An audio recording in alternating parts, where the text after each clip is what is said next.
What is up, everybody? Welcome to another episode of Limited Resources. This is episode number 234. My name is Marshall. I'm one of your Limited Resources, and joining me on the line, as with every week, Wong Kenobi. So happy to be on this journey with you, Marshall. Yes. Where should we go today? Nick's, perhaps? Very in to go to Nick's today. And, it's early in the format, B, and we need to really start diving into what we're seeing, what we're doing now that we have the format on Magic Online. You and I can start drafting it a lot more.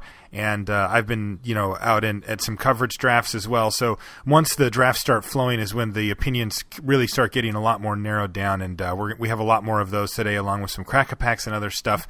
Before all that, though, let's talk about cardkingdom.com, the sponsors of this podcast, and really a great website to buy Magic cards. Look, the deal with Magic is that you need to keep buying cards. I mean, it's just the way that Magic works. It's a tax we all pay so that we can keep playing, and it's well worth it. I mean, if you're listening to this podcast, you've probably decided for yourself that this is worth some amount of money to you. We attempt to give you tools so that you can pay as little as possible to keep playing as much as possible. We call it the slow bleed here on LR. But, you do still need to buy stuff. And when you do, one of the ways you can maximize is by paying the lowest prices. And as far as reliability to price, I think that Card Kingdom has the rest of the websites in spades. There are, of course, a lot of good websites out there. I'm not going to pretend like there's no other good sites that you can visit, but we think you should visit Card Kingdom because they have very reasonable prices. They stand by their product. They ship very quickly as well. That's one that we get to talk about on the show quite a bit and get a lot of feedback on as well, is just how quickly they get stuff out the door. And there's some times where that isn't super relevant, right? It's like, whatever, it comes a day or two later, you get your cards, you're happy to go. There's sometimes when it is, right? Like if you got a tournament coming up and you need certain cards for your deck by the weekend, you want to go to Card Kingdom. They are going to get it to you as fast as they possibly can. If it wasn't going to get to you, if they don't get it to you in time, it wasn't going to get to you in time because they do ship very quickly and they take that very seriously. Just one of the many reasons why we wholeheartedly recommend cardkingdom.com. Please do check them out. Also, sometimes they have stickers. They were out for a while. Maybe they have some more.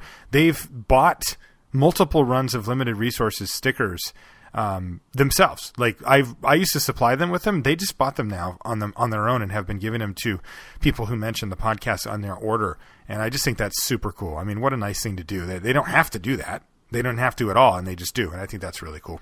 Mm-hmm. Okay. Some stuff to take care of here, Brian. First off, Journey to Nick's is in full swing. I went out to Grand Prix Minneapolis over the weekend to do coverage, and that meant coverage drafts, of which I'll be referencing a bit here and there because they do represent, some percentage of my experience with the format so far. Mm-hmm. But we're going to be doing some cracker packs here.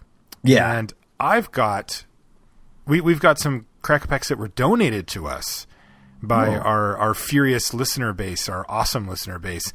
And I've got a funny story, too. In fact, I've got multiple funny stories. And they're funny at my expense. I'll just get that out of the way right now. But, my favorite kind. Yeah. But I'm never one to hold back a funny story, even if it's about me. So I had the honor of meeting some of our friends from Magic the Amateuring. It's MTA Cast. And they do a podcast series, and Maria brought me a gift, Brian, and I know you're jealous because I got a gift and you didn't. Oh, I know. Everybody loves Marshall. That's just Marshall. When you hear what the gift was, you might feel a little better about yourself. So she came up and she said, "Hey, thanks for doing the show. It's nice to meet you." And I was like, "Great. Well, nice to meet you too." And she said, "I have a gift for you." And I was like, "Great." So she gave it to me, and it was a framed Magic card. It's a foil. It was signed by all three people that do Magic the Amateuring. It's at the bottom. It even says "Love Magic the Amateuring." I'll put a picture of this on the LR blog, by the way. And I was like, "Great!" And so she hands it to me, and it is a foil. Okay. Necro Bite.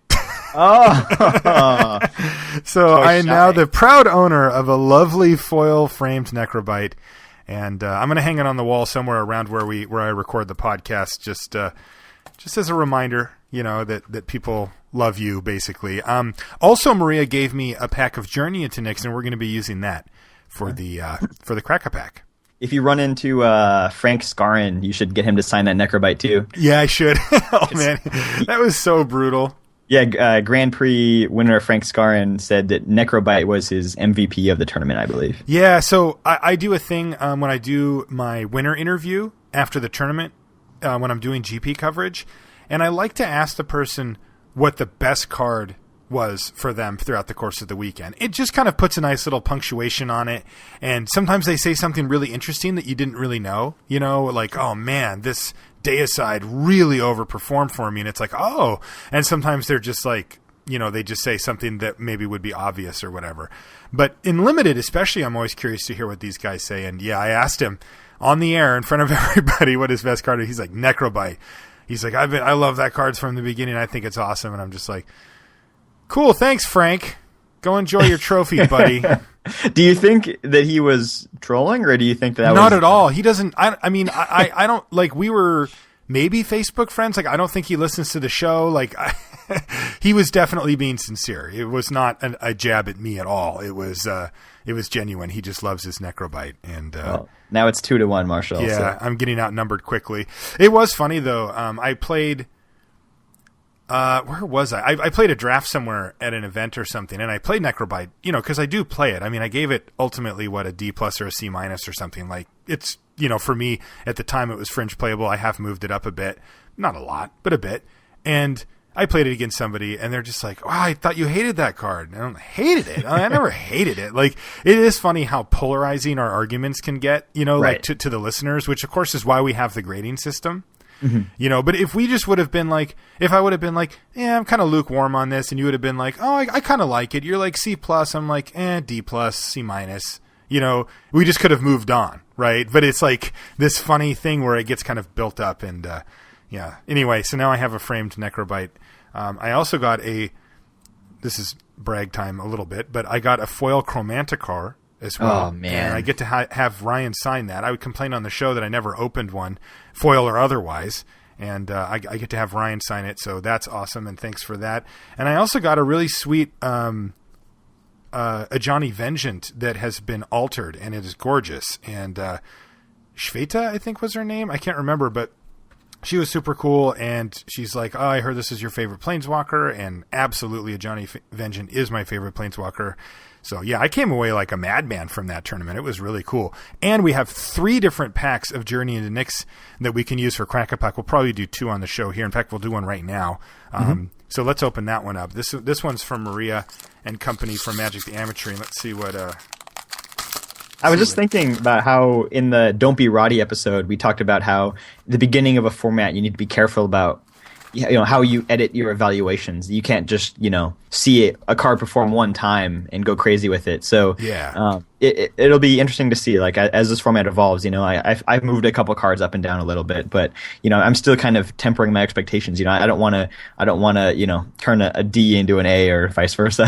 Yeah, I think that's just generally good advice. I'm glad you brought that up. We talk about being results oriented on the show a lot, and a way that can get expressed is by making big assumptions off of a small sample size. Mm-hmm. And when it comes to card evaluation for a new set, what you just said is a way that can happen sometimes. Really important not to let yourself get carried away because you won one game off of a card. It is worthwhile to note as a data point, but you don't want to go crazy with it. Returned Reveler is our first card. That's the 1/3 that mills both players. Yeah, he's the zombie satyr. He's like a partier that is now back to party some more. And yeah, when he dies, each player mills 3. Yeah, so now that we've seen the full block, how are you feeling about the self-mill deck? Do you think it's really something you can go all in on, or it's just a way to derive a little bit of incremental advantage? Still haven't seen anybody go all in on it. It doesn't seem like it's something that you can really do. I feel like you can still get incremental advantage like you used to be able to, but I just haven't seen anybody really explore the idea of, I'm going to draft the self-milled deck and just wreck people with it or whatever. I don't think that's there.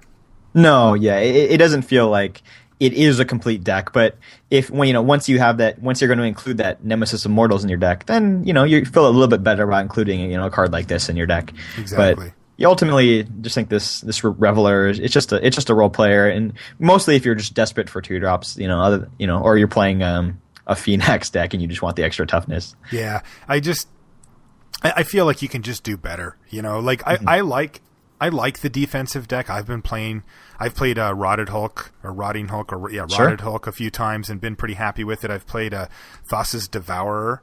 Yeah. And tried to build around it. Wasn't really able to because since it's only in one pack, it's hard to get multiples of them. But even just a 2/6 for 5 has done serious work for me as far as clogging up the ground goes. Return Reveler still, even though it looks like it might fit into a strategy like that, I just feel like I can do better. Like, I love high toughness, low power, cheap creatures to help me make the game go long in a control deck. And black is a color I'm pretty happy being a control deck in. But yeah, Reveler is just not quite up to snuff for me. Yeah, especially when you can get cheap death touch creatures on the ground. There's just no comparison. Yeah, or maybe like a 3/3 with Return Phalanx, whatever. You know. Anyway, Crewfix's Insight is next. That's the well, along the same lines of what you were just asking about, Brian. It's the 3-mana sorcery that lets you look at the top 6 cards of your library and put up to 3 enchantment cards from among them in your hand, and the rest go in your yard. Yeah, again, I've gotten a lot of questions about this card. You know, when is it appropriate to play it or not? You know, I think it's coming at you from a couple different angles. It's like, you know, do you have graveyard synergy and do you have enchantment synergy? You know, first of all, I think more important is that you have enough enchantments. You know, you probably need, you know, at least 10, maybe more like 12 enchantments to even really consider it. But then once you're there, I think, you know, if you also have a little bit of graveyard synergy here and there, like the Spider or the Nemesis of Mortals or anything like that, then you start to lean more into like, okay, I'm probably going to play this versus not. But I don't ever would consider this a crucial card for any type of deck. Right. Next is a Johnny's Presence. Man. That's the 1 white mana for an instant with Strive for 2 and a white. And any number of target creatures each get +1/+1 and gain Indestructible. This card has been really, really impressing me. Like, I am a huge fan. Yeah, I like this card too. It has a when you read it, it's maybe not super awesome at the face, but it really has been doing a lot of work. It has a feeling a little bit like God's Willing, but it's also a pump spell, and you can target multiple things with it. You know, it doesn't do everything God's Willing does, but it's similar, and man, it really does seem to pull its weight. Oh yeah, definitely. I think, you know, really the main selling point is it's a 1 mana thing that just protects your creature from any type of removal, and it usually will win combat, not get trumped by other tricks. You know, at worst, like your creatures are just going to bounce off of each other. But just the fact that it scales so well through the game, and, you know, already in this young format, I've, you know, strived to hit 3 creatures with it a bunch of times, and when, you know, you're helping some of those win combat, and some of them are heroes just to get, you know, at +1/+1 counters, etc., or deal more damage to your opponent. It just feels like this card is always performing. Like, whenever I scry into it in Johnny's Presence, I'm always like, yeah, I want that. Like, there's almost no situations where you don't want it. Right. In Theros, I've always considered that, like, this is a format with tons and tons of combat tricks that I really want to, and because combat tricks are so important, I really want to focus my picks on the very best ones.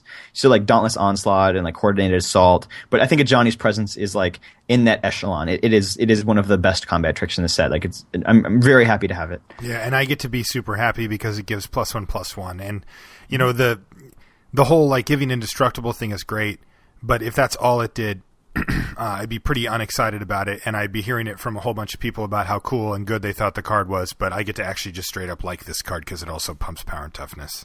Mm-hmm. Yeah, I mean, the toughness pump is a little... yeah. Wait, why does it do that, you know? But... yeah. I mean, yeah, so it is just like +1/+1, but it is sweet because it can help your 2/2 beat their 3/3 in combat. You know, and most +1/+1 cards can't do that. So this is a special one, and deceptively powerful for a card with, you know, it feels like just tiny little advantages, but man, anytime they stack block your creature or they cast Sip of Hemlock or whatever, this is the perfect card to have. Yes.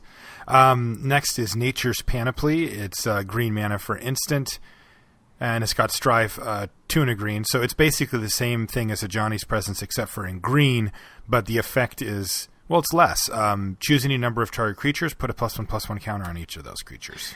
Yeah, so I mean, in one regard, it's better in that the +1/+1 sticks around, but yes. I just think that it just feels like such a minor effect that it's hard to get like a blowout with this. Like, you might be able to get your card of value back, but it's just not going to be like, if you're very, very heroic, you could do worse. Like, that's for sure, but it doesn't compare to Johnny's Presence. No.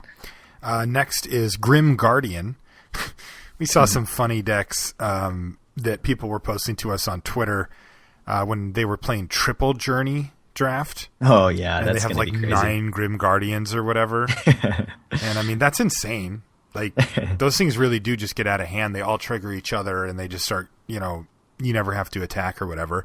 But overall, Grim Guardian's been pretty decent for me. I think he's right in the C+ range. I think probably where we put him. Mm-hmm. And I find him fine. The 4 toughness is nice.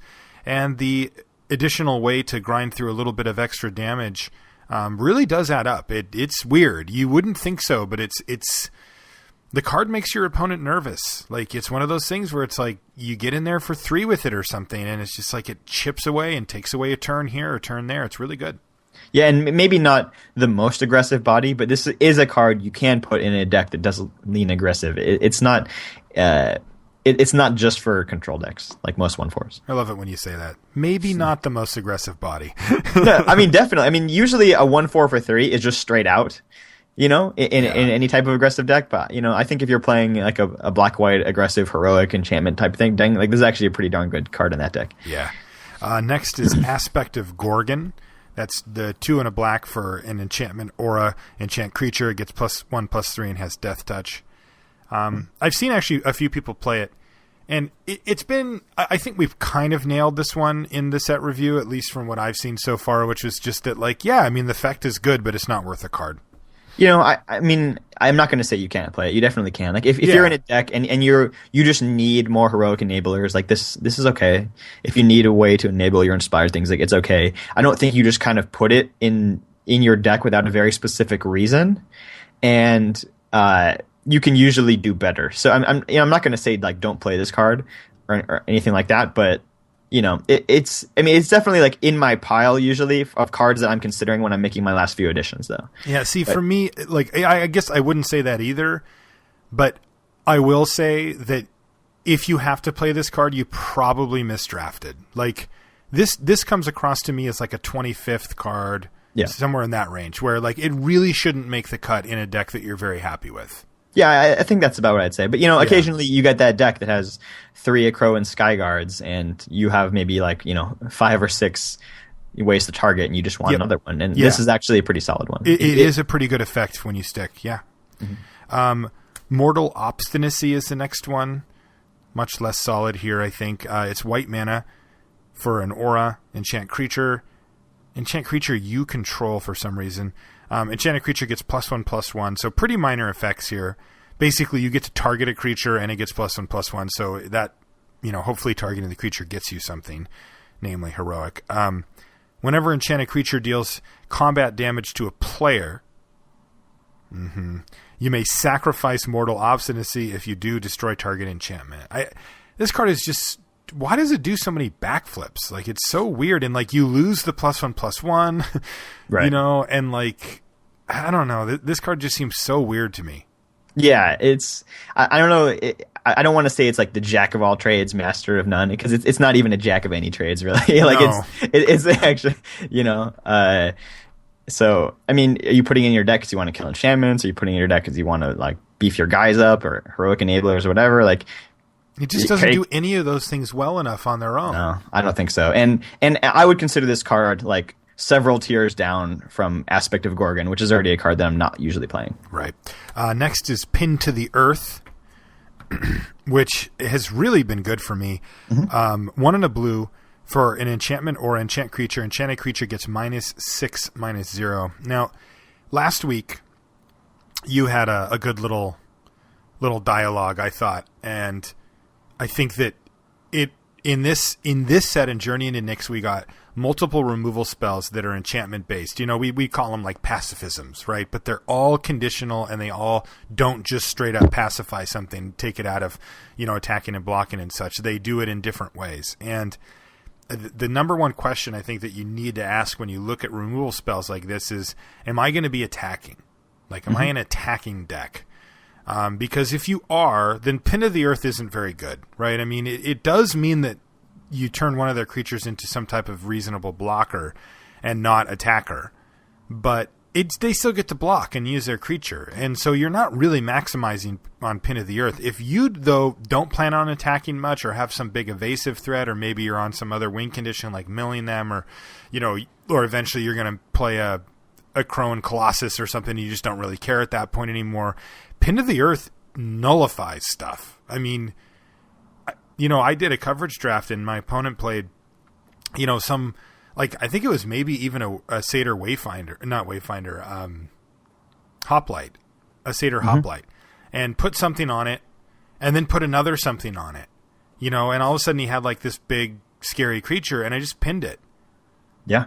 And in our matchup, it was a 3-for-1.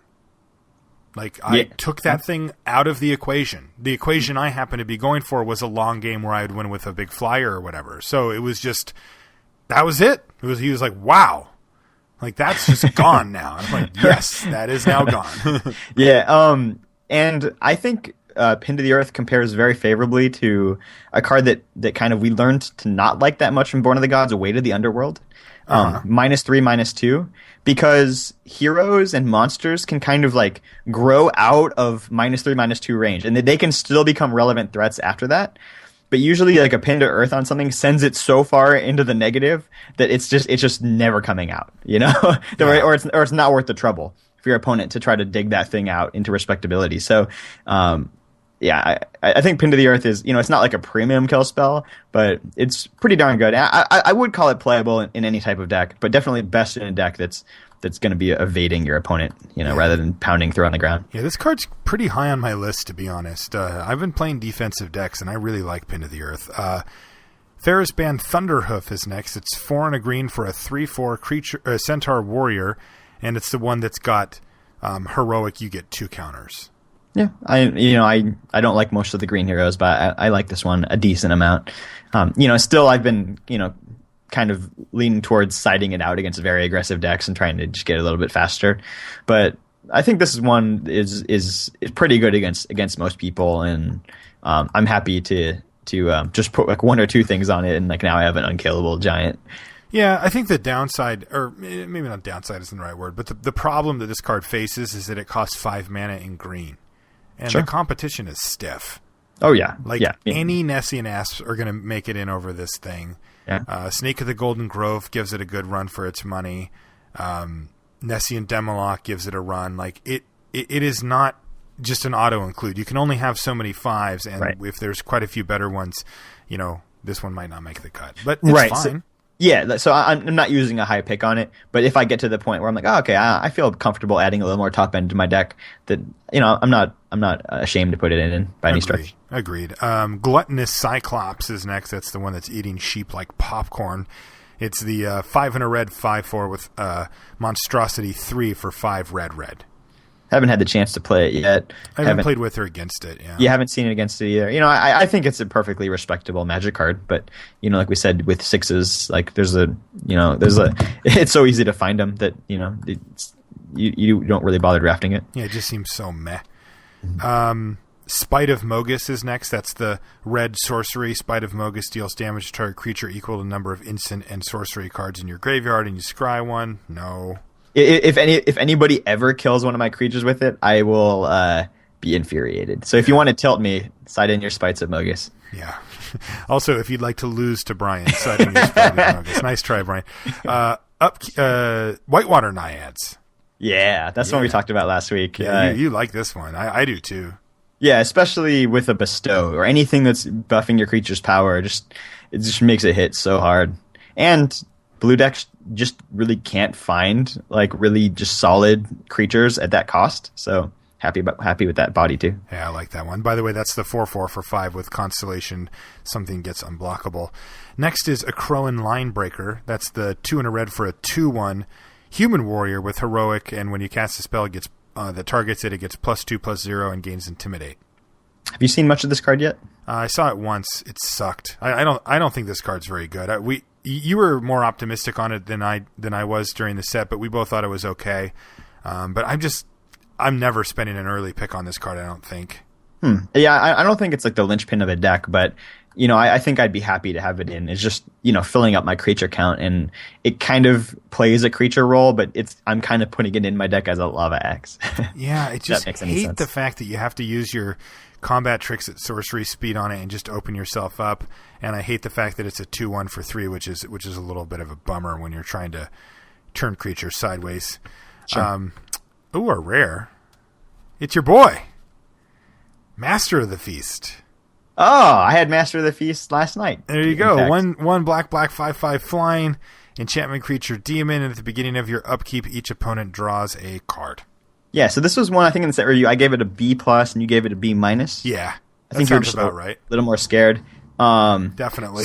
So, I mean, I've heard some horror stories of Master of the Feasts getting, various, pacifisms put on them, and it's really hard to win that game. I had it in my deck. I only drew it once. I cast it on turn 30. I used 2 of Johnny's presences to save it from various kill spells, and my opponent died shortly thereafter. Mm-hmm. It's like I don't care how many kill spells you draw. If you have to tap all your lands to cast them, I just spend 1, and now you're dead. Right. I don't know. It seems impressive to me. I think that you will win over half of the time when you cast Master of the Feasts, which is what you're asking for. And I think if you drop it on turn 3, you'll actually win a healthy amount. Something that we did not mention in the set review that a listener pointed out is the card drawing is on your own upkeep. So your opponent, if they kill it with a sorcery, they're not going to get a card. Interesting. And I think that's actually pretty significant. Also, just the fact that most things that you want to do in Magic take place on your own turn. Like just the fact that the card draw is delayed is a significant upgrade. It's like, it's just like, one more turn for them to find that land they need, one more turn for them to find that blocker they need or whatever. Just delaying that draw until your turn makes a big difference. Yeah, it does. I like this card quite a bit. All right, so what are we going to take here? There's Master of the Feast, Whitewater Naiads. There's, Pin of the Earth I'll put in the pile, but it's probably not really what we want. And then I've got a Johnny's Presence as the other one. All right, I'm taking the Master. I'm going to take the Master too. I mean, one thing that I like to do early in a format is try out new cards. Like I'll be pretty adventurous and just try out everything. And I don't think that Master of the Feast is really asking that much. I mean, it is clearly a very powerful card. The question is just, the question I have is just, how does this realistically play out normally, right? Because you'll figure it out. You'll be like, yeah, you think you're ahead, but then it always ends up being that they find the thing that you don't want them to find and they kill you. Or you'll be like, they end up dying with 5 cards in their hand. It just always plays out like that. You need one trick, something along those lines. Yeah. Master of Feasts is a high variance card. It's usually going to, if it works, it's going to win you the game, and if something goes wrong, it's going to lose you the game. Very rarely is Master of the Feast like an irrelevant part of your draw. Right. Master of Feast is like the Serena Williams. It's like you play against Serena Williams. It's like either her shots are going in or out, but you're not returning them. Right. It's like that's Master of the Feasts. Like either your opponent has the pin to the earth and you lose, or they don't and you win. Right. So, but I'm trying it. I'm going for it anyway. Mm-hmm. All right, let's do another Cracker Pack. Yeah. That was a fast one. Yeah, that was a pretty fast one. I mean, I think that pack was fairly straightforward. Actually, before we do that, I wanted to give you a chance to mention a stream you've been watching. Oh yeah, my buddy Noah Sandler has a stream on Twitch. The address is twitch.tv/MotoGrinder1. He usually plays in the evenings, after people are usually getting off work. And he'll just play, current block, Theros block, cube draft, whatever's good on Magic Online at the time. And he is an elite limited player. I would definitely consider him to be up here. Like I look to him for advice, and he explains all his plays. He's a very rational player. He plays deliberately. He only plays one match at a time. He doesn't double queue and has to keep switching back between all 3 games. So you can really focus on what's happening. And frequently he'll get to a very difficult decision in the game, and he'll just spend like 5 minutes like kind of talking it out, which I think for most players will be very, very helpful. And it's nice to see that versus, some streamers that, they're going for more of like the entertainment value, and they just want to just blaze through games and just, crack out as many drafts as possible. But he's trying to win every single game, as much as possible. So, I love that mentality, and just, excellent player. You can learn a lot. Awesome. I'm going to be checking that out. I haven't watched his stream yet, but I have played against him before, and he is excellent. Oh, yeah. Even though I won. Joe from Minnesota has also given us a pack for Crack-A-Pack, and he has written on here that if we open a Hydra token, he wants it. So, what makes the Hydra token? I have no idea. Like, he gives us a pack, but if there's a Hydra token in here, it's what he wants. I think the Brood Mother Hydra. Oh, what card makes it? Yeah. The not Hero's Bane. Yeah, I think Hydra Brood. No, Brood it's not Mother. Brood Mother. No, that's not right. Brood person. What is it? Now I need to look it up. No, dude, it's Brood Master. Yeah, Brood Master sounds better than Brood Mother. Hydra Brood Master. Yeah. Do Hydras have sexes? I don't actually know. Oh, sweet. We did not open that. Hydra token. I didn't want to have to. That's a bummer. Okay. Well, we did open a token. It's gold. Oh, I love gold. Yeah. It's a broken Pegasus of some sort. Anyway, that wasn't the one that he wanted. So let's see what we got out of the pack, though. Elfmer. Elfmer, yeah. Golden Hind. Golden Hind has absolutely delivered. Oh, yeah, absolutely. Yeah, I mean, it wasn't really a big question, but yes, real deal. Spreading joy and flowers throughout the meadow near you. Golden Hind definitely delivers. Feast of Dreams. Where are you at on Feast of Dreams? I can't figure this one out yet. I've only played against it once. It was fine. I haven't had it myself yet. It's the 1 in a black instant. Destroy target enchanted creature or enchantment creature.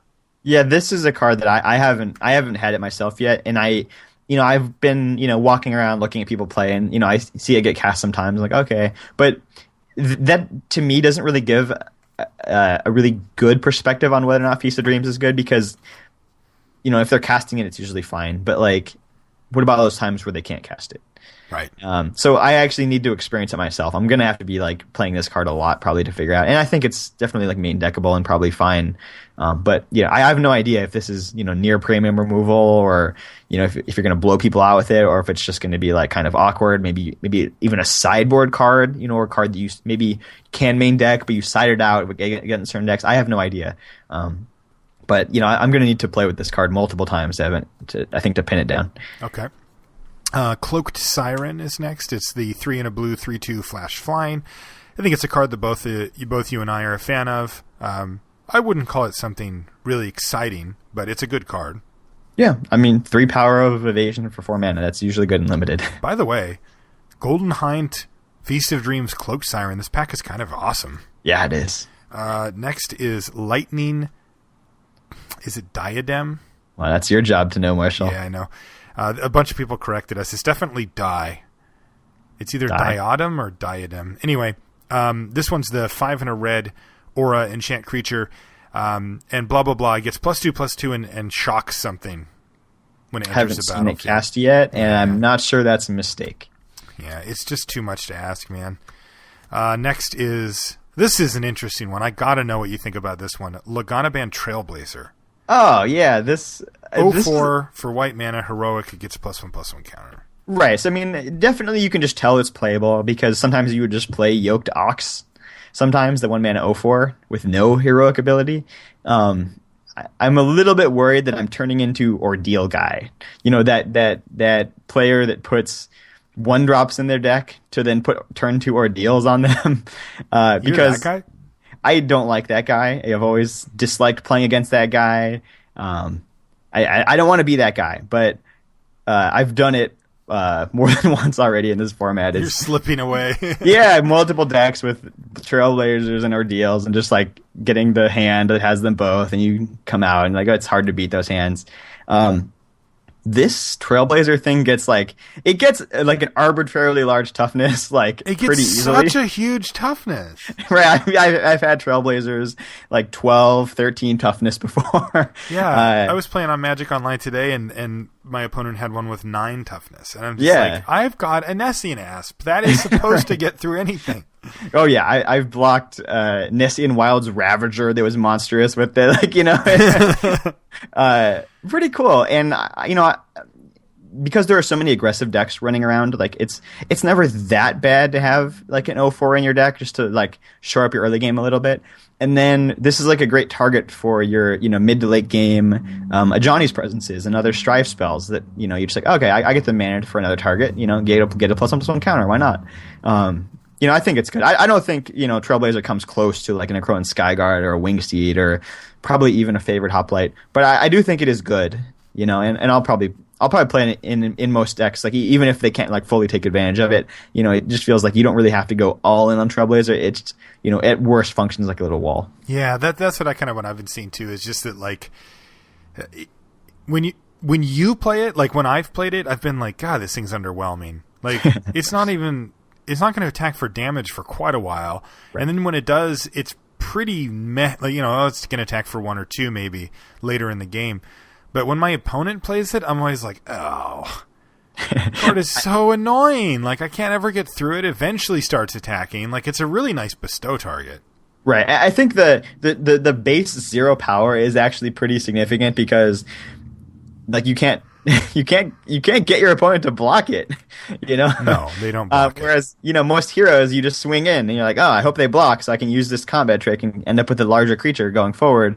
And it's just like, they just take the damage. And I have attacked with my 0 power guy, usually in a team attacking with other things because I had a Johnny's Presence in hand. I was like, okay, well, if they block these other things, I'm going to want to cast Presence on it. And then I'll also beef up my Trailblazer and like hit them for 2 damage or something like that. But yeah, just it's not that aggressive unless you actually have cheap auras or like ordeals or that kind of thing to go on it. Yeah, I like it though. I do. I still like it. Yeah. Next is Pin to the Earth. We just talked about that. This pack is just stacked up.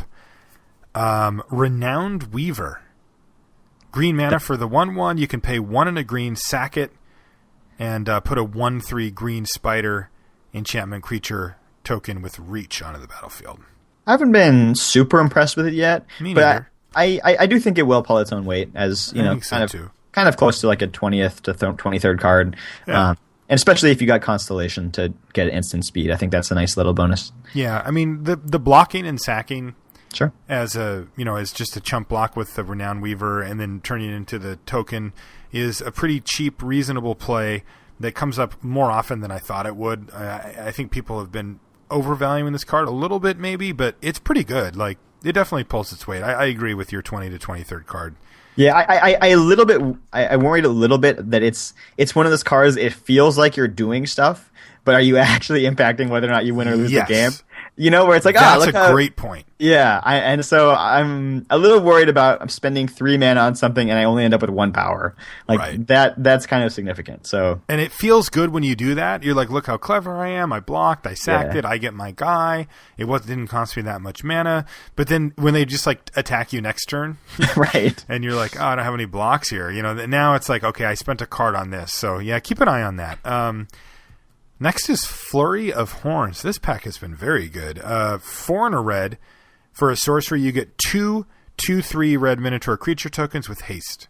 I have not seen this card cast yet. Have you? I have, yes. In fact, I've cast it myself, and I've been texting furiously with BDM in between drafts where we're both kind of grouping our knowledge together, trying to get ready to be in the booth at the Pro Tour. And, I've been impressed by this. I gave it a pretty high rating in our thing, and so far it's lived up for me. Man, it's tough for people to account for having 2 additional creatures on the battlefield that they didn't know were going to be there, and them both having haste. Like, it is a big swing when you cast this card. And I mean, like, I played online today and I waited a turn. I could have cast it, but I didn't really have any good attacks with it, and I just passed the turn back to my opponent who had kind of like a big bestowed creature because I wanted him to attack me. And right. He did, and I took it or whatever, and then I flurry of horned him, and it was just like, he's just not ready for that. Like, it's just a weird thing to have to play against, very difficult to interact with, and they both battled. In a different game, I played him on defense. Yeah, it's kind of like a lava axe, but the lava axe sticks around. Yeah, and it's like, it can be really annoying. Yeah, and I haven't even used it with any Minotaur shenanigans. Like, they've just been 2/2/3s for 5. Sure. Yeah, I think the defensive Flurry of Horns isn't that bad either. Like, usually aggressive decks are packed with bears, and just having these like multiple 2/3 things to block like is going to be pretty annoying. They're going to have to use like maybe like multiple combat tricks to even get through these stupid minotaurs. Yeah. So yeah, it feels like a card that could be put in any deck reasonably. Yeah, I like it. I like Flurry Horns. Next is another card I like actually a lot, maybe to my own detriment. I like Thassa's Devourer. 4 and a blue for a 2/6 enchantment creature, and it's got Constellation. Target player puts top 2 cards of his or her library into his or her graveyard. I'm kind of in on this card, man. Have you milled anybody out with it, or are you just messing with their scries? I had 2 people concede because they were going to get milled out. Sure. But so yes, I have. But I basically used it as like a passive win condition, right? Like it was like one of these things where like you can build. It allows you to build such an incredibly defensive deck because it's a great blocker. I mean, a 2/6 for 5 mana is not ideal, but it does block a ton of stuff on the ground, and it aids in double blocks and stuff as well. And it lets you win the game without having to actually put win conditions in your deck. Because, like, you're going to have some other enchantments. You, like, play this, you pin something to the earth. You know, their big thing to the earth, they mill. When you play it, they mill. And then you play like 1 or 2 other enchantments over the course of the game, and you're going to mill them. Like, it doesn't have to happen really quickly. It's just you get the game in a state where it's like, you have no way to get through. We're only drawing 1 card a turn. This is how this is going to be, right? And, you know, you make sure to point your removal at the things that you really can't deal with in any other way. And this gets you ahead. And then there are some shenanigans too, right? Like there's Riptide Chimera. You can just start bouncing stuff and kind of going through your deck and going through theirs at the same time. So there's a lot of interesting interactions that you can find as well.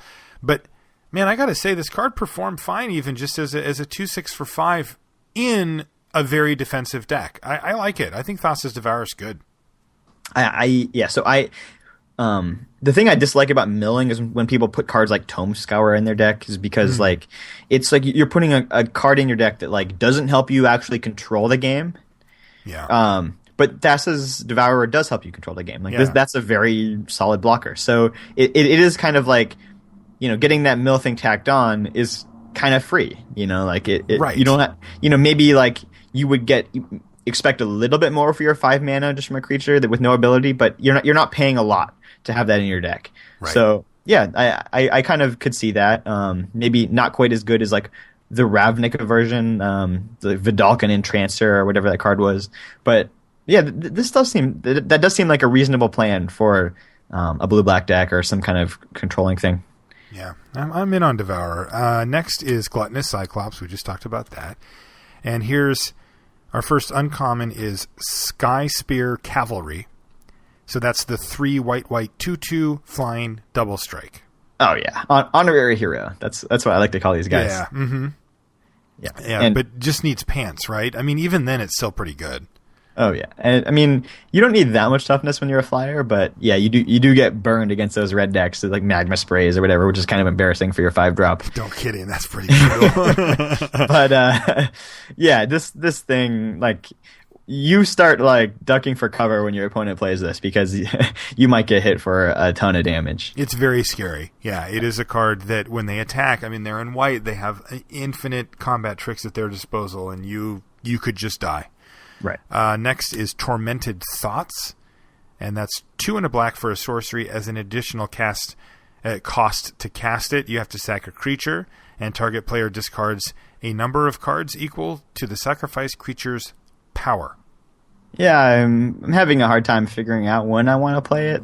The only thing that's really coming to mind right now is if my opponent had a bunch of like Armament of Nyx or like some other kind of pacifism effect in their deck, so I just had like creatures sitting around with nothing better to do. Maybe I would sacrifice one to that. Though it can't be pinned to the earth. Right, can't be pinned to the earth, can't be cast into darkness, can't be a lot of the things you'd hope to get around. So I don't know. If I had to bet, I would guess that I'll never cast it. But I'm going to leave open like a 2% chance that I find the perfect scenario, because that's what it takes. I'm not putting a value, whatever this card is called. Tormented Thoughts. Yeah. I don't think like this is a plan. Agreed. Even though you know you're going to hear stories. Sure. Right? Like, oh man, I got him for 5 cards or whatever, but it's just like, but you sacked your 5-power creature. I think, interestingly enough, it might be a thing you could consider putting in a deck that had Master of Feasts in it, because it's a way out of your own master. Backup plan? That's interesting. Yeah. And could also just making them discard 5 cards could be actually kind of devastating, especially because you've been filling up their hands. So if things are starting to look a little bit like the master was not going to go all the way, you can kind of cash them in and just rip their whole hand. I don't know. That is interesting. I mean, that's probably asking a lot, but it is really interesting because you go turn 3 master, they play something, they pass it back to you, they get to draw an extra card, you attack them for 5, and then you tormented thoughts their whole hand. Right. They're on 3 lands. Right. Their board is whatever they cast up to that point and 3 lands, and they're top decking.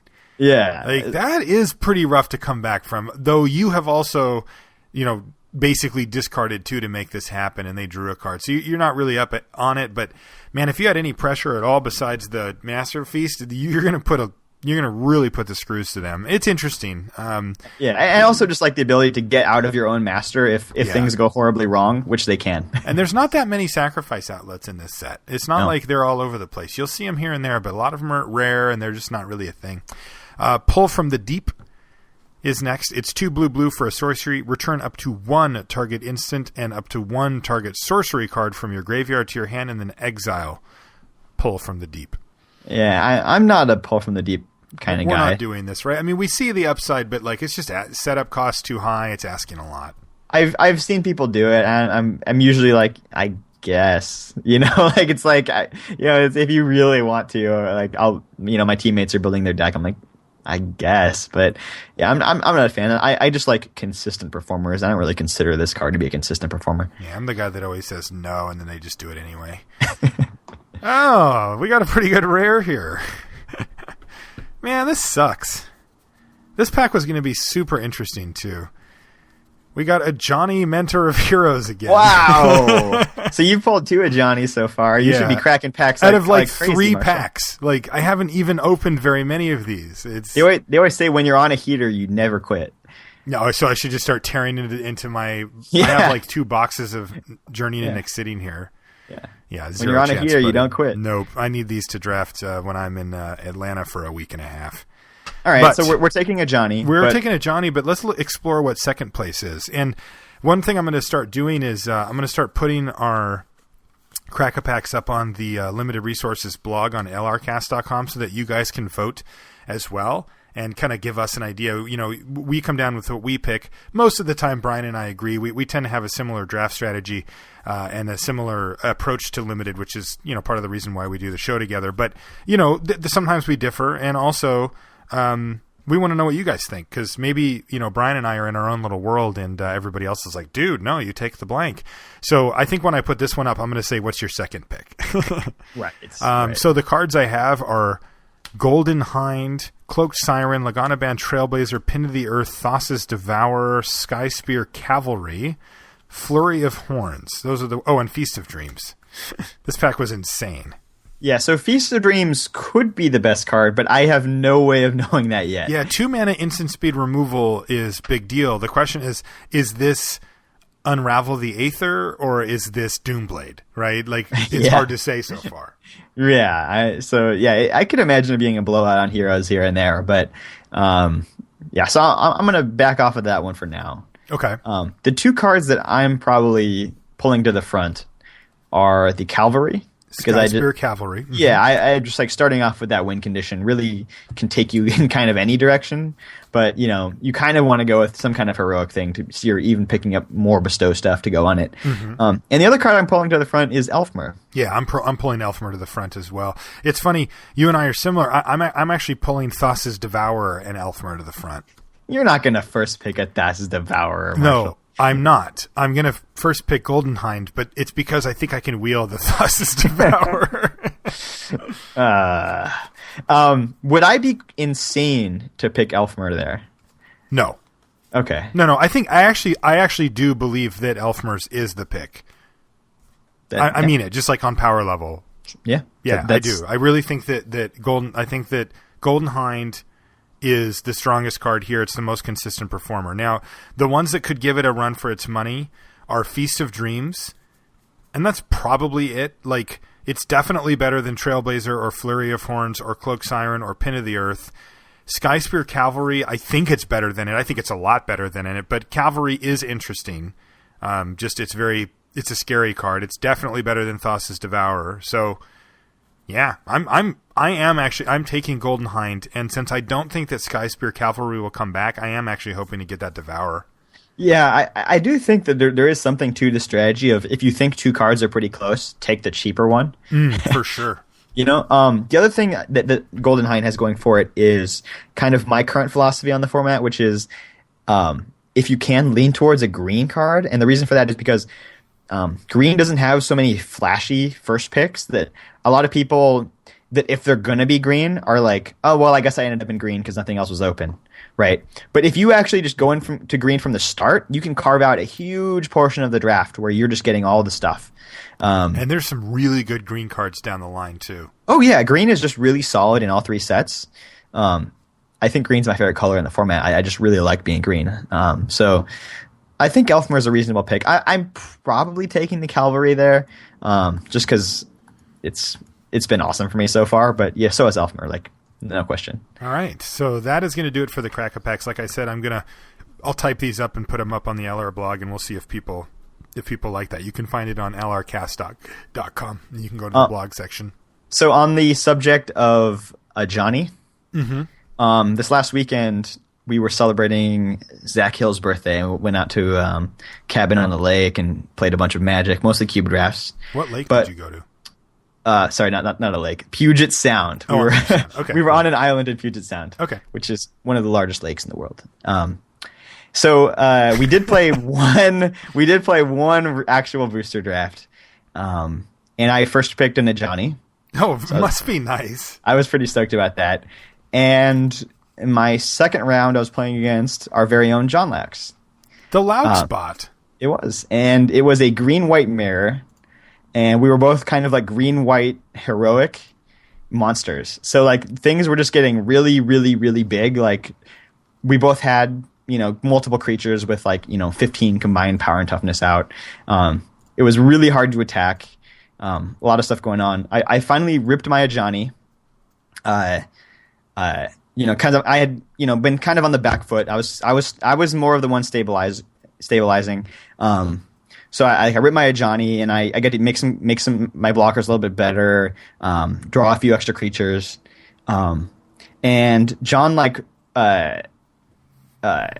starts to threaten my Ajani. So I'm like, okay, I need some of my creatures have to start chump blocking a little bit here and there.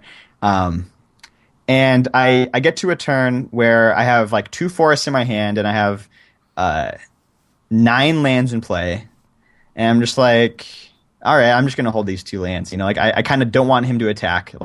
So I feel like threatening some kind of trick here might work out. Okay. And then he attacks in. I have to chump a little bit more or whatever. And I get to my next turn, and I use a Johnny to find more creatures, and I find Nessian Game Warden. Oh, yeah. The 4/5 that allows you to look at your deck, equal number of forests, and get a creature. Man, you're just valuing out on this guy. Yeah, and the creature I got off it was Nessian Asp. Jeez. Which was sweet. So then I play the forest from my hand, and I have 10 lands. But then I'm like, oh man, I can't use my Crowan Mastiff if I cast the Nessian Asp. So because I had held 2 lands in my hand instead of 1, I was now restricted, and I was like, I can't do both of these things I want to do. And at that point, he had multiple creatures that I had to tap down. So I just couldn't play the Asp there, and let a Johnny live. So then he top decks a Leonin Snarecaster, and is able to tap down just enough blockers that he can kill a Johnny. And I was like, oh, I lost because I lost because I held 2 forests in my hand. And I'm number 1 at being don't hold extra lands in your hand. It's bad. It very rarely works positively, and when it works badly, you just have so many regrets. And and I just got punished. Like if I can play the Asp and tap his creatures down, like then a Johnny stays alive, and there's no way I can lose the game if I'm using a Johnny every turn. Right. But a Johnny only got to live for like 3 turns, and eventually I got decked because I had used the Johnny a couple times to dig through my deck, so I was a couple cards shorter in my library, and because both of our creatures were all so big, it was like so hard to attack that like we just kind of like sat around, and I couldn't kill him in time. Like I was kind of getting close, kind of making him chump block a little bit down near the end. But just like could kind of see the writing on the wall that my play of holding 2 lands in my hand when I had 9 in play ended up costing me it. Just the smallest thing can matter, and like that's why it's like, man, even in these games that go 30 turns, just one minor misstep can cost you the entire game, even if it happened 10, 15 turns before the end of the game. Yeah, that's crazy. So it's just in our technical play episode, I think we talked about that exact scenario. Is you have to kind of go through your deck and kind of figure out, why might I need these extra lands? And I kind of just shortcutted through it. I was like, man, this is a long game. I want to keep the action moving. I only thought about it for like a second or two, and I just said go. And if I had really considered it and thought, oh, I can actually draw a draw spell that draws me another creature, and I might need this mana. So bummer. And the worst thing was it was losing to Laux, which when me and John play each other, it's like Pro Tour finals. Like there's nothing I love more in Magic than crushing Laux's dreams. I've done it a bunch of times. It feels so good. You can tell he's so sad. Yeah. And I finally gave one back to the Lauxmobile. So that's the worst. Yeah, and because then the opposite is true. He's so happy when he gets to beat you, and he'll bring it up for the next week. And remember that time when you didn't play that land, and like you have to put up with this. Because you guys don't get to play against each other that often anymore, right? So no. You're going to get to hear about this for a while. Yeah, and the other thing with that game is the green-white mirror is dreadful. It is. It is not fun. Like, just like multiple times, count your library, please. Count your library. It's a mess for sure. And especially when somebody plays like a scorpion or whatever, and it's like, oh no, like nobody ever attacks again. Yeah, I had multiple of Johnny's presences in my deck, so I was able to, send in like some kind of like pseudo alphas, when I had started to build up my force again, and like eat a whole bunch of his team, and I did that a couple times, but he had a Spear of Heliod and like 30 some life before I started attacking, so it was like really it was tough sledding to try to deal those 30 damage, and he had a stupid Setessan Battle Priest that was gaining him life, and he would just like cast random combat tricks on it to keep gaining life. That's annoying. Yeah, so it was very unpleasant for me to sit through that game for an hour as John is slowly bleeding my library out. I think the key for the whole playing lands, not playing lands thing is it really comes up and punishes people when they have the ability to get more than one card in their hand during the course of a turn. Yeah, usually when I think about it, I think about like draw spells, right? Like a divination or an opportunity or, that kind of thing where you're like, oh, so I might draw this draw spell and draw more lands and draw more spells and really wish I could just do everything. And sometimes in those decks, I'll just play empty hand. I'll just play every single land out, I just figured like, oh, this is green and white. Like I can't do anything all that fancy. And yeah, lo and behold, I needed 11 mana, Unbelievable. Yeah. I had an interesting story from one of our drafts. I actually had 2 of them that I wanted to mention.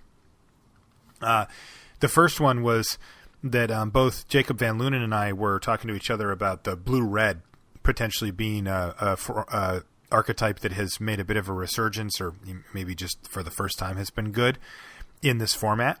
Mm-hmm. I thought it was going to be better after Born of the Gods came out because red got a lot better. It got some reasonable blue additions, and I just thought, well, okay, it finally has the tools, and it just never seemed to come together for some reason.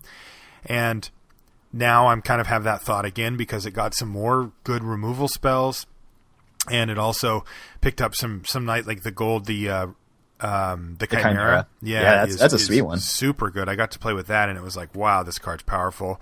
Can do some really nice stuff, and even some rares. The red rares are really strong too. So like, there's reasons to be in these colors, and hilariously, him and I both ended up drafting red-blue. We were sitting directly next to each other, and we both went undefeated. Wow. Yeah. So something to keep an eye on.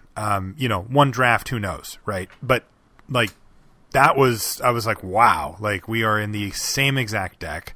Yeah, the other thing is, finally the red-blue god is in the set, and if I first pick a Keranos, which I would likely do if I open it, I'm gonna try pretty hard for that deck, and there really wasn't that many cards really driving you. So the Chimera and the God, and to a lesser extent like the blue-red Temple, like just these little things that can kind of drive you in that direction. And before, like, I never felt like blue-red was bad. I just never really felt like this is the time that I'm doing it. Right, there wasn't that scenario that would be like, okay, this is the time when I go blue red. So now that there is, and maybe also if that knowledge and power, when you scry you can deal damage. If that's a thing, the most logical pairing is with blue there too. Yeah, because that's where you get the free ones. Yep, and sometimes you get it from Sigil Skink. The other story that I had was about King Makar the Gold Cursed. Okay, and that card's good. We talked about it. You had it in your pre-release, and. I came to I was playing against Randy, and I was pretty far behind. He was had a bunch of white creatures on the battlefield and was kind of beating me down. He was white green, and I came up with King Makar on turn 4, and passed a turn back, and he's sitting there looking at the board, and he basically has like a 3/3, a 2/2, and like a 1/5. Of course, your Lagana Band Trailblazer. Is that what that thing's called? Yes. And so he's deciding like if he should attack or not. And he's like, no, I'll attack. And so he battles with his team and knocks a big chunk out of my life total. And I mean, from my perspective, I don't have much else going on besides King Makar. So I don't, he just passes a turn like he could have Divine Verdict or whatever. So, but I'm just like, I have no choice here. So I'm like, attack. And he's like, okay, take 2. I'm like, okay, sweet. And I'm like, play something, go, and I'm like, oh, he must have excoriate. Like, I'm getting excoriated here for sure. Like, because there's just no way I get to untap with this creature. And he's like, attack with these things, and I'm like, block 1, go down to some low life total or whatever. And he like plays something, and he's like, go, and I'm like, so like I untap, and I'm like, exile that thing, and he's like, okay, make a gold coin. He's like, okay, and I'm like, oh, this is the best, and I tore him apart. Like when I won that game, and I ended up with 6 gold tokens on the thing because he just could never catch up. And then the best part about it though was that he's like, but that's a must, right? And I'm like, mm-mm. And he's like, what? I'm like, I know, man. Like, that's what everyone says. Yeah, I'm like, we had a big rant about it on the show, but anyway, but he ended up beating me in 3 anyway. But King Makar definitely, like, it's so powerful of an effect that Randy's correct play there, and he said this after, was actually just to not attack me that turn.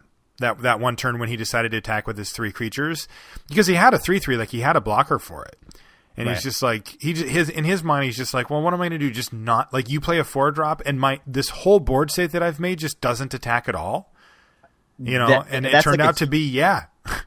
That's a huge hidden upside of the card King Makar, is that it just scares your opponents. Like it's like, even if like they're like, man, if I only leave back 1 blocker and you bounce it or you kill it or whatever, now that King Makar got into attack, now this game is going to spiral out of control. So it's just, you just put the fear in them, and so it's kind of like, if you're going to attack against King Makar, you're all in. Like you're going for it, right? There's no pulling out, Right.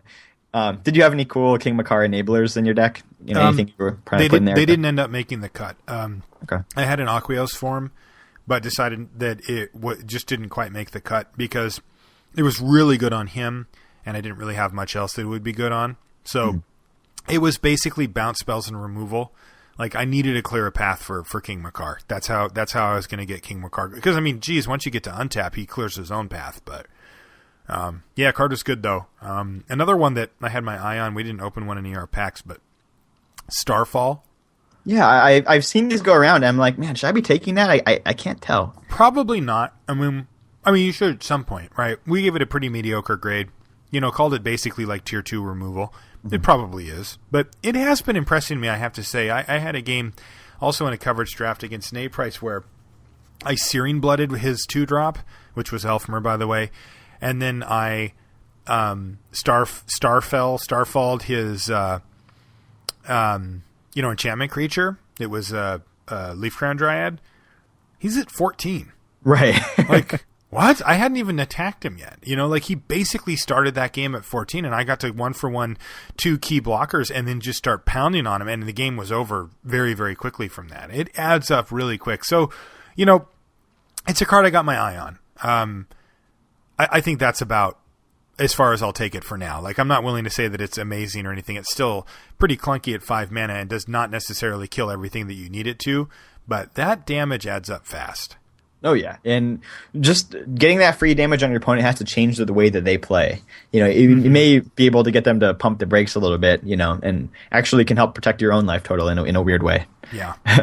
What about, one that Randy and I had a heated discussion over was Hour of Need. Yeah. So friend of the show, local Seattle Limited guru, Dan Hansen. Yeah, we've talked about him before. He is quite the master. Yeah, so also in the Roddy show, we talked about one of the ways you can improve your sample size is by consulting with other solid players in your area and getting their takes on cards early in the format. So like Dan is one of the guys that you go to here if you live in Seattle, like definitely. Yes. And he sent us a tweet that he had played Hour of Need, the Strive spell that turns your creatures into 4/4 flyers, or turns any creature into 4/4 flyers, basically. Yeah, and exiles the creature from underneath it too. Right. And he said it was by far the best card in his sealed deck. And he said, like, for scale or whatever, he also had Kiora. So he said it was, far better than anything else he had, including Kiora. Which is a pretty big claim, right? That's high praise. I mean, he went on to make top 8 and win the PTQ. So, this is somebody that knows what he's talking about. Right. And he's top 8'd like 1 million PTQs in the last 6 months or a year. Oh, yeah. I mean, it's like better than even odds that he'll make a top 8. And our PTQs out here in Seattle are over 200 players regularly. Every time. He's very impressive. So I kind of asked him how he was using it, and it's the versatility of the card that I think that makes it impressive. So what he told me was like, 3 times it was just kind of like we're at a stalemate, and I just make a bunch of stuff into flyers end of turn, and that kills you. 2 times to ambush attackers. It's like make a couple of my guys bigger and now block. Like that can be a little risky because your opponent has combat tricks. They might be able to kill your flyers right away and get some card advantage on you. But definitely a very powerful play is, all of a sudden I have air elementals and you did not expect it. One time he just used it to upgrade his own creature and downgrade his opponent's creature. As maybe a dragon or a Nessian Nasp or something like that, where making it into a 4/4 flyer is actually shrinking it. Mm-hmm. That can be valuable. Another time was to counter a removal spell by basically sacrificing the creature they were trying to kill and upgrading another one of his other creatures into a 4/4 flyer. And, a couple times he just just fire this off and start attacking, and eventually that kills you. So it was just like, he was kind of like running through the entire scope of the things that Hour of Need can do. It's such a versatile card, and we consider it like it's kind of situational, right? You have to have creatures out, you have to have mana. It can be a little bit mana intensive. You need to have mana open when your opponent's doing stuff to do it. So like there is like a setup cost associated with it.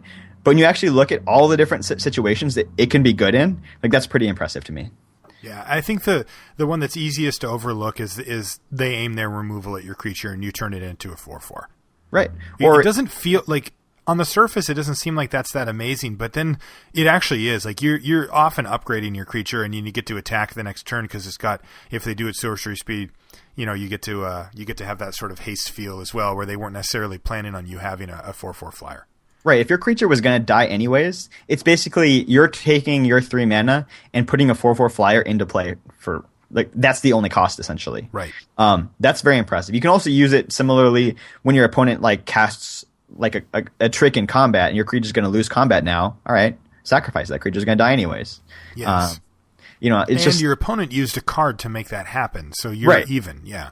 Yeah, just ways to get those air elementals into play without losing card advantage can be pretty impressive. And to be fair, I do think Hour of Need is going to be better in sealed deck than it is in draft. Draft can be a little faster.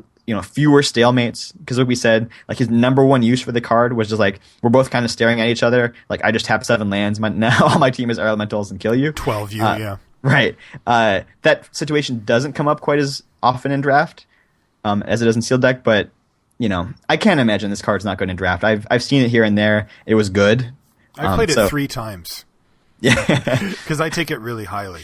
I mean, I would too. I haven't had the chance yet. It's been very good for me. Along the same lines of how you've been describing it. I mean, look, I wouldn't call it, like a bomb in the normal sense. It does ask more of you than your traditional, I'm going to pay 5 or 7 mana and just get a bunch of value. But if you play it correctly, if you're patient with it and you wait for the right moment, it is a game ender. It can just slam the door on a game that either you were behind on, which is the really cool part, or it will, deny your opponent draw steps. And I mean, sure, I think that the win more argument can be trot out here in some scenarios here. But if I'm denying my opponent draw steps, meaning that I'm going to kill them a turn sooner because I played this, then I'm counting that. I think that's good. The other thing I've seen is one time was somebody had just like cast a bear on turn 2, like a kind of lame one, and then like hit their 3rd land drop, but like had a bunch of expensive cards in their hand and like no other lands, and just like fired it off on turn 3, just made the elemental start attacking with it and killed their opponent. Because it's like, well, this is like the only proactive thing I can do. Like it might not work, but if it does, like I need at least giving myself a chance to win this game. And it's kind of a high risk play going for the turn 3 Hour of Need. But I mean, how many other ways are there to get a turn 3 4/4 flyer in the format? Right, and I mean, think of it like a 4/4 flying haste, right? I mean, because on turn 4 for 4 mana, like on turn 4, you're attacking. Sure, yeah, that's insane.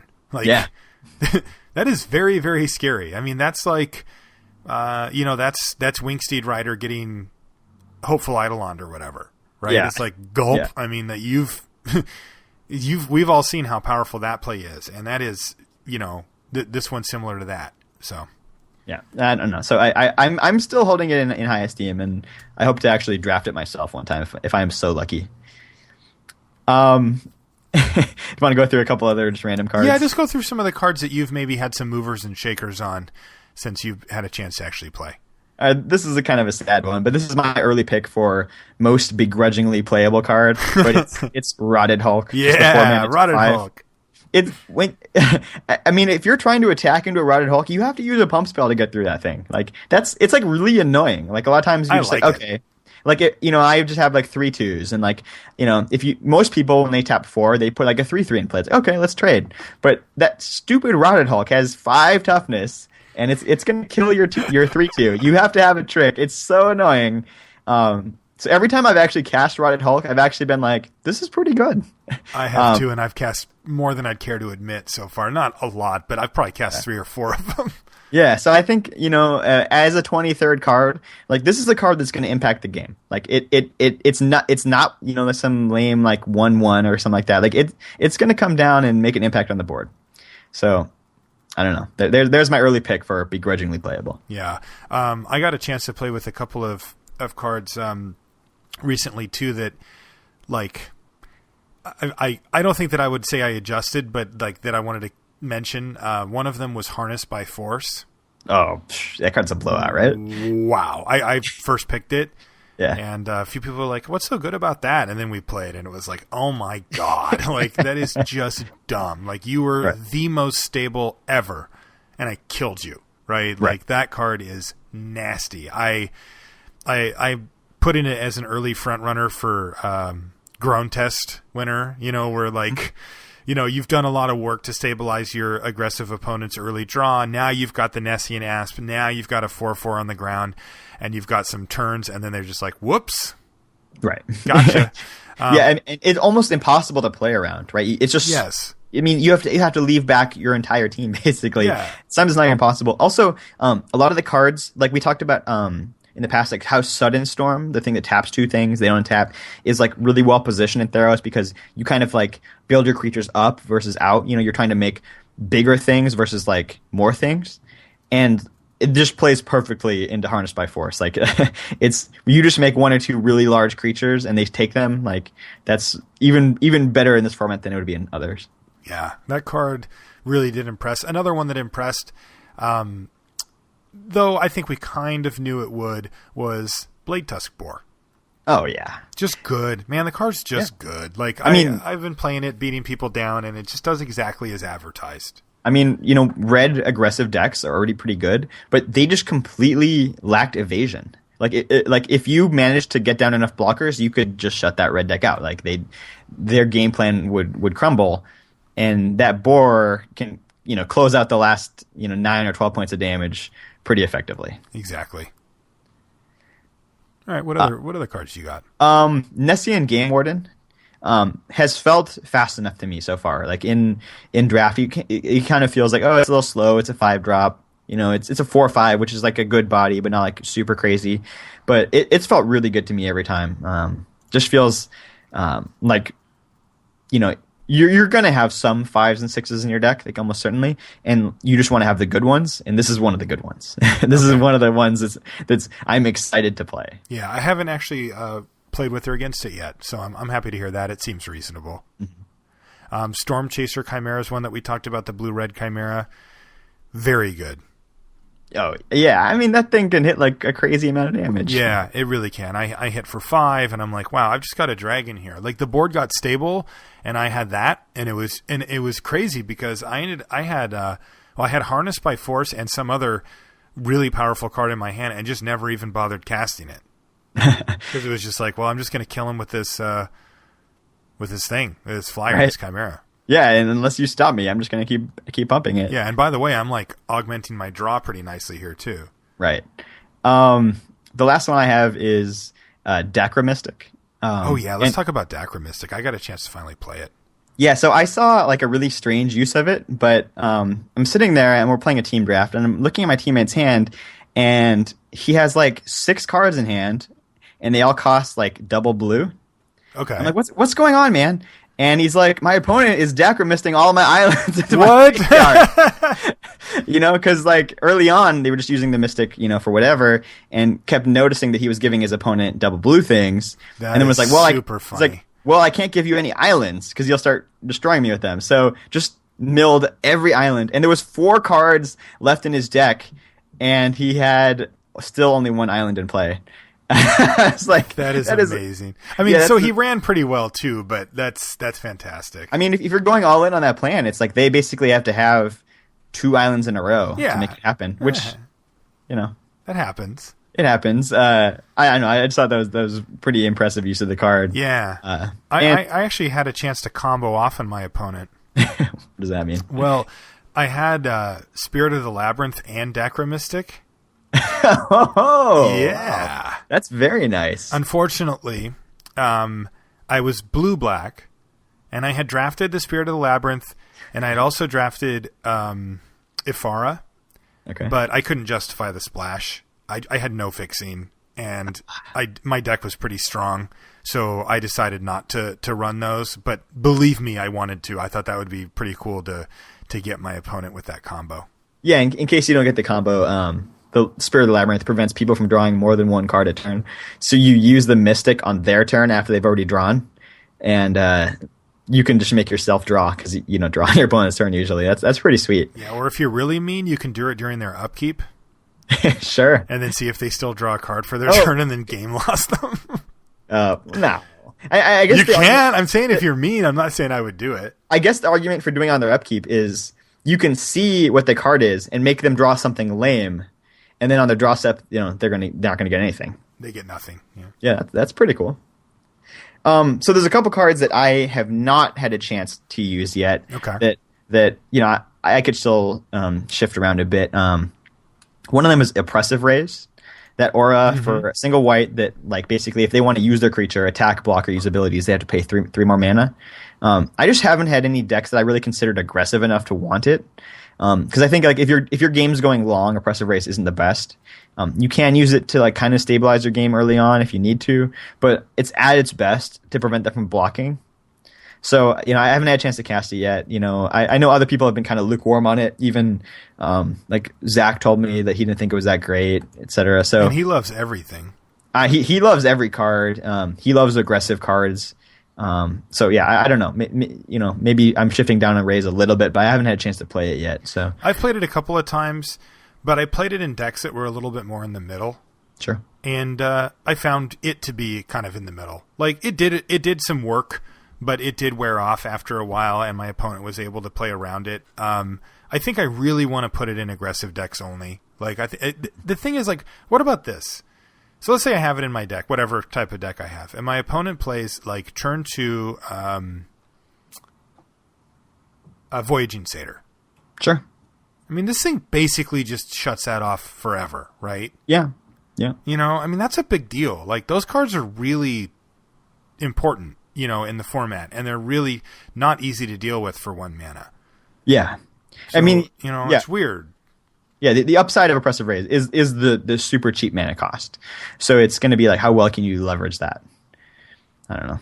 I mean, what about if I put it on a Dacromystic? Like, is it good on utility creatures? I don't know about that one. I could see it being nice on like a Scholar of Athreos, because they want it for early blocking, and you shut that off, and then late in the game they have to spend 6 to do the drain, which is going to be pretty tough. Yeah, like these all just seem like good scenarios to me. Yeah, that's okay. I mean, ultimately, like, you may be able to just, you know, use a combat trick, kill the Scholar when they block with it. You know, there may be better ways to do it. I don't know. Like, I mean, removals. Yeah, like better removal is probably better.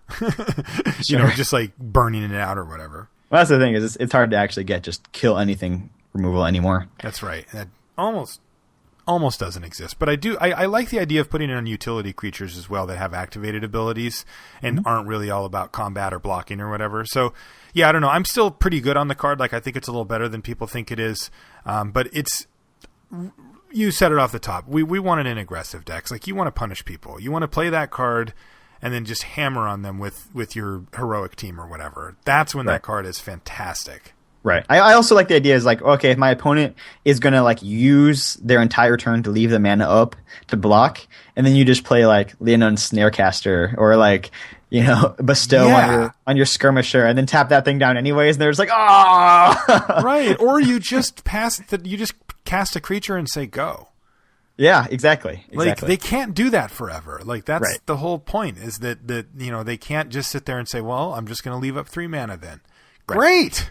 Right. Great. That's fantastic. Like, you're now 1 combat trick away from being completely blown out, and they don't get the mana to cast their own combat tricks or removal in response. Like, the card does a lot of work if you're being assertive. I stand by that. Yeah, so, you know, I don't draft those all-in aggro decks that often, but yeah, when I do, I'll be sure to check it out. Yeah.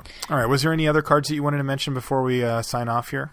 Swarmborn Giant, I have not seen yet at all. Is that the one that gives opponents -1/-1? No, that's the one that it's a 6/6 for 4. That if you take combat damage, it dies. Yeah, I actually haven't seen it. I had forgotten that it existed until I was preparing for the show, because I haven't seen it in any packs. I haven't seen it in anybody's games yet. I don't know if people are just afraid to play it or just kind of bad luck so far. It's only uncommon. I haven't seen it a single time either. That's a card that I thought like might just be like stone unplayable or might be excellent, and you know, realistically it's somewhere in between. But you know, at this point, I haven't really been able to adjust my evaluation from when I made it. That's one of the hardest cards we've had to evaluate in a while. Right, because there's no analogs. There's nothing you can be like, oh, well, this is like that. You know. Exactly. So once we do get it in play a bunch, though, we'll have a much better feel for it. Yeah, I think so too. All right, let's wrap this thing up. A lot of journey into Nyx. You know, we like to concentrate on the new format once it's come out, try to make our adjustments and get our initial impressions on the show as much as we can. And we'll continue to do that as we move forward, but we'll be exploring other show topics as well. If you guys would like to send us a feedback email, you may do so. It is lr@lrcast.com. If you would like to follow us on Twitter, this is a really great way to just pop on and say hi, ask us a quick question. Brian and I are on Twitter multiple times a day, and you know, it's a really good way to just say, hey, I am Marshall_LR, and Brian is Brian_LR. We made that part easy for you, even though he made it confusing because the first letter is uncapitalized. Well, you made me capitalize the LR. So yeah, I thought we were getting a 2 for 1 there, but yeah, and it was actually, wasn't it Graham that was really? We worked out some deal. It wasn't even just me. It was a lot. But now that the little B just drives me crazy. Little B. But you're very. I'm not going to call you Little B, no. But you are.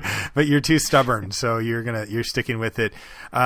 If you guys would like to join the Limited Resources clan on Magic Online. You can send me a message there too, Marshall_LR, and I will get you an invite. The only rules are that you got to love Magic, and you can't be a jerk. Again, for all things Limited Resources, lrcast.com is where you want to go. We've got a blog section that I've been using more and more, and I'm going to be putting the Crack-A-Packs up. So come over there, check out the blog section, and let us know what you would have picked in our Crack-A-Pack this week. And I think I'm just going to be doing that if people like it. So that could be a fun little addition.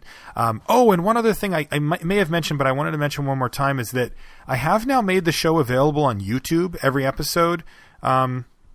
If that's easier for you, I've gotten a couple of messages from people that said that, they were able to listen to it at work that way where they couldn't have otherwise. Maybe it just works out that you happen to be, on a browser a lot, that it's easier for you to be on YouTube for whatever reason. There you go. You can find all the episodes on the Limited Resources YouTube channel, which has some videos that we've done as well, and we'll continue to add to those. Brian, we got to do our Journey into Nick's video from the Kickstarter soon. Oh, yeah, anytime, man. Yeah, that'll be fun. So I've been having a lot of fun with the format so We'll far. do that when I get back from the Pro Tour and all the right. GP. All right, until next week, guys, thanks a lot for hanging out with us, and we'll see you then. With the 36th pick in the 2014 Theros Block Draft, the Black-White Enchanters select Scholar of Athreos, creature, Theros. Now I'll tell you what I like about this kid. First of all, great blocker. Scholar's going to buy you the time you need to set up your offense. Second, Scholar has above average toughness. This kid is a grinder, not afraid to mix it up in the red zone. Now you might expect a creature of this size to fall off late in the game. Well, you'd be wrong. Late in the game, Scholar keeps getting better. Now one thing to keep in mind is that Scholar won't help with your aerial attack. The enchanters are going to have to look elsewhere for that. Maybe pick up a Blood Toll Harpy next round. With a name like Scholar, it's no surprise to learn they're a student of the game, picking up small advantages here and there, a real master of the X's and O's.